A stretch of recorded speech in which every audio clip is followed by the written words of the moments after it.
தாய்மார்கள் மேலாடை அணையாமல் அந்த திருவிழாவிலே அவர்கள் பூஜையிலே விரதத்தில் இருக்கின்றார்கள் என்று இந்த கருப்பர் கூட்டங்கள் நிறுத்துவதற்கு முயற்சி மேற்கொண்டார்கள். நம் மதுரையிலேயே வெள்ளலூர் நாடு பகுதியிலே இன்று இந்த விடுதலைக்காக போராடிய 5100க்கும் மேற்பட்ட அம்பலகரர்கள் படுகொலை செய்யப்பட்டிருக்கின்றார்கள். கோச்சை நம் விடுதலை வீரர் மகாத்மா காந்தியை கொண்டது குற்றவாளி என்றால், நம் பாரத பிரதமரை ராஜீவ் காந்தியை கொண்ட பேரழிவாக யார்? தமிழகத்தில் மற்றும் கடவுளை வணங்குவன் காட்டு மிராண்டி, சாமியை கும்பிடுவன் முட்டாள் என்ற அயோக்கியர்கள்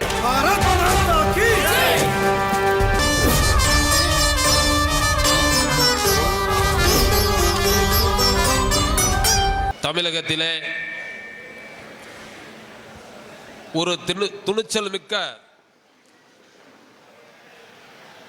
ஒரு கதாபாத்திரத்தை தயார் செய்து கோச்சே என்ற பெயரை கேட்டாலே உலகமே அதிர்ந்து கொண்டிருக்கின்ற இந்த சூழலிலே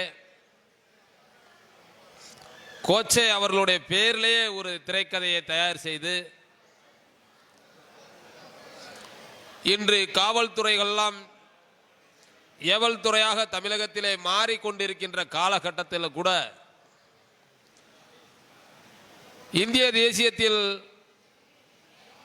இந்த விடுதலைக்காக போராடிய எண்ணற்ற தியாகிகளின் உண்மை வரலாற்றை மறைக்கப்பட்டு மாணவ செல்வங்கள் மத்தியிலே பல்வேறு போலி கதை வரலாற்றுகளை இன்றைய கல்வி புத்தகங்களை அச்சடிக்கப்பட்டு கொண்டிருக்கின்ற சூழலிலே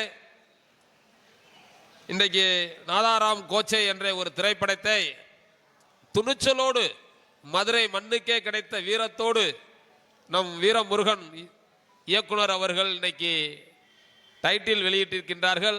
அவருக்கும் அவருடைய அந்த கதாபாத்திரத்திற்கு எதாக இருந்தாலும் நான் சந்திக்க தயார் என்று இணைந்து நடித்து கொடுத்த திரைப்பட நடிகர் அன்பு சகோதரர் சசிகுமார் ஜி அவர்களுக்கும், இன்று 140 கோடி மக்களும் ஜாதி கடந்து மதம் கடந்து இன்றைய சுதந்திர இந்தியாவில் அத்தனை சுதந்திர காற்றை சுவாசிப்பதற்காக இன்று நம்மளுடைய எல்லை பகுதியிலே போராடி கொண்டிருக்கின்ற எண்ணற்ற தேசபக்தி இந்த இராணுவத்துடைய வீரர்களுடன் ஒருவராக இருந்து கொண்டு நம் பாரதத்தில் நடக்கின்ற அவ்வப்போது நடக்கின்ற அநீதிகளை பணியின் காலத்திலே பணி செய்கின்ற இடத்தில் இருந்தே யூடியூப் சேனலிலே பதிவு செய்து கொண்டிருந்த மதிப்புக்குரிய இராணுவ வீரர் அன்பு சகோதரர் குருமூர்த்தி அவர்களையும் இந்த நிகழ்ச்சியிலே முதலிலே பாராட்டி, இந்த நிகழ்ச்சிக்கு தலைமை தாக்க வந்திருக்கின்ற இந்து மக்கள்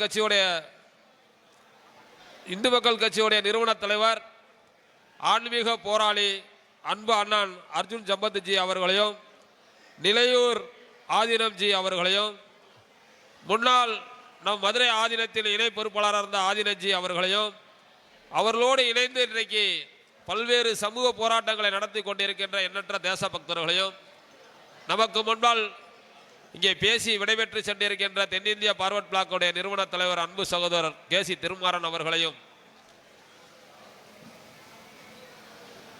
வணங்கி ஆசிர் பெற்று நான் என்னுடைய சிற்று உரையை 2 நிமிடம் நான் உரையாற்றிவிட்டு மீண்டும் நான் விமான நிலையத்திற்கு மத்தியில் இருந்து ஒரு குழு வருகின்றார்கள்.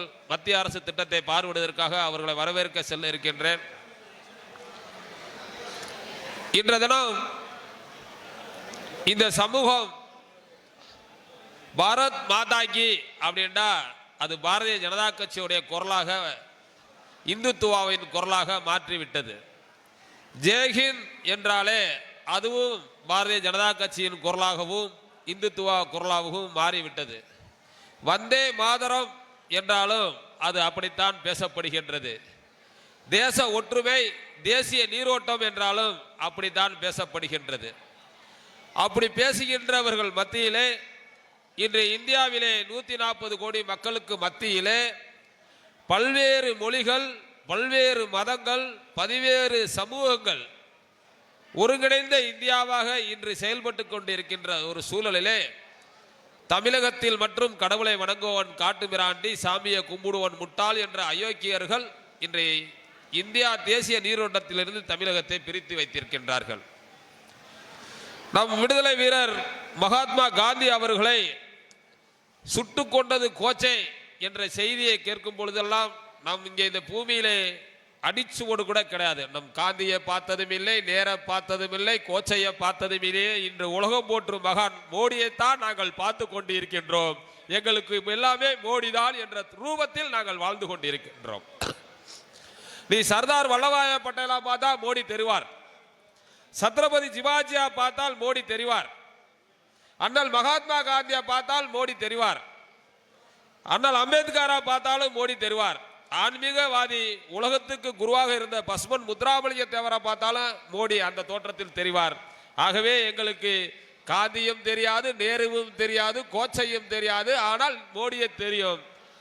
ஆனால் கோச்சை என்ற ஒரு வரலாற்று சிறப்புமிக்க ஒரு மனிதன் எத்தனை உண்மை சம்பவங்களுக்கு பின்னால் இருட்டடிக்கப்பட்டு அவருக்கு மேல் ஒரு போலி கொலை குற்றம் சாட்டப்பட்டு அவரை வைத்து இன்று ஒட்டுமொத்த தேச விடுதலைவாதிகளையும் ஒட்டுமொத்த தேசத்தில் வாழ்கின்ற தேசபக்தர்களையும் இந்த சமூகம் இன்னைக்கு புறக்கணித்துக் கொண்டிருக்கின்றது. என்னுடைய கேள்வி, அன்பு சகோதரர் வீரமுத்து அவர்கள் இது போன்று இன்னும் பல ஆயிரம் திரைக்கதைகள் உண்மை சம்பவத்தை உலகத்துக்கு கொண்டாட வேண்டும். கோச்சை நம் விடுதலை வீரர் மகாத்மா காந்தியை கொண்டது குற்றவாளி என்றால், நம் பாரத பிரதமரை ராஜீவ் காந்தியை கொண்ட பேரழிவாளன் யார்? அந்த பேரு அறிவழகனை கட்டிப்பிடித்து முத்தம் கொஞ்சிய இந்த முதல்வர் யார்? என்னுடைய கேள்வி அதுதான். மகாத்மா காந்தியை கொண்டது கோச்சை, அவர் குற்றத்து தண்டனைக்கு உட்பட்டவர் என்று நீ கருதினால், நம் பாரத பிரதமர் ராஜீவ் காந்தியை கொண்ட கொலைகாரர்களை கட்டுப்பிடித்து முத்தம் கொஞ்சிய நம் முதல்வர் யார்? இந்த கேள்வியெல்லாம் நம் ஒரு சில காலங்களில் கேட்க வேண்டிய கட்டாயத்தில் இருந்து கொண்டிருக்கின்றோம். ஏனால் நம் மதுரையிலேயே வெள்ளலூர் நாடு பகுதியில் இன்று இந்த விடுதலைக்காக போராடிய 5100க்கும் மேற்பட்ட அம்பலகாரர்கள் படுகொலை செய்யப்பட்டிருக்கின்றார்கள். வெள்ளலூர் நாடு என்றாலே வெள்ளையர்களை எதிர்த்து கப்பங்கட்ட மறுத்து அங்கே கடைசி வரை வாழ்ந்தவர்கள் வெள்ளலூர் நாட்டுக்காரர்கள். அதான் வெள்ளலூர் நாடு வரலாறே. அங்கே ஏலகாத்தம்மன் கோவில் திருவிழா இன்றைக்கு இறுதியும் மிக சிறப்பாக 18 பட்டி அம்பலார்கள் தலைமையில் நடந்து கொண்டிருக்கின்றது. அந்த திருவிழாவை கூட கன்னிமார்கள் மேலாடை அணையாமல் அந்த திருவிழாவிலே அவர்கள் பூஜையிலே விரதத்தில் இருக்கின்றார்கள் என்று இந்த கருப்பர் கூட்டங்கள் நிறுத்துவதற்கு முயற்சி மேற்கொண்டார்கள். அங்கே இந்து அறநிலைத்துறை புகுந்து பல்வேறு இடையூறுகள் செய்தார்கள். ஆனால் அந்த திருவிழாவை அந்த சமூகம் ஜாதி கடந்து மதம் கடந்து ஒற்றுமையோடு இன்று வரை நடத்தி கொண்டிருக்கின்றார்கள். அப்படிப்பட்ட வரலாறையும் நம்மளுடைய வீரமுத்து அவர்கள் எடுக்க வேண்டும். வீரமுத்து அவர்கள் எடுத்துக்கொண்டு வருகின்ற இந்த திரைப்படம் இன்னைக்கு இந்தியா முழுவதும் 8 மொழிகளிலே யூடியூப் சேனலில் அவர் ஒளிபரப்ப இருக்கின்றார்.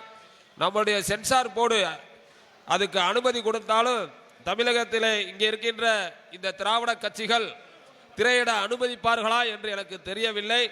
அப்படி அவர்கள் தமிழக அரசுக்கும் திரைத்துறை நிறுவனத்துக்கும் பாரதிய ஜனதா கட்சியை தாண்டி நான் ஒரு சமூக சேவகர், நான் ஒரு தாமரை சேவகன் என்ற அடிப்படையிலே, ஒரு இந்தியன் உணர்ச்சி மிக்க தமிழன் என்ற அடிப்படையிலே இந்த திரைப்படம் அத்தனை திரையரங்களையும் 50% சப்சிடியோடு திரையிடுவதற்கு மாணவ செல்வங்களும் பொது சமூக ஆர்வலரும் ஃப்ரீயாக இந்த திரைப்படத்தை பார்ப்பதற்கு அரசாங்கம் உதவி புரிய வேண்டும் என்று கேட்டுக்கொண்டு இந்த நிகழ்ச்சியிலே பேச வாய்ப்பு கொடுத்த இந்த ஒருங்கிணைப்பாளர்களுக்கும் திரைப்பட தயாரிப்பாளர்களுக்கும் தாமரை சேவன் குழு சார்பில் நன்றி உரை விடைபெறுகிறேன். ஜெய்ஹிந்த்.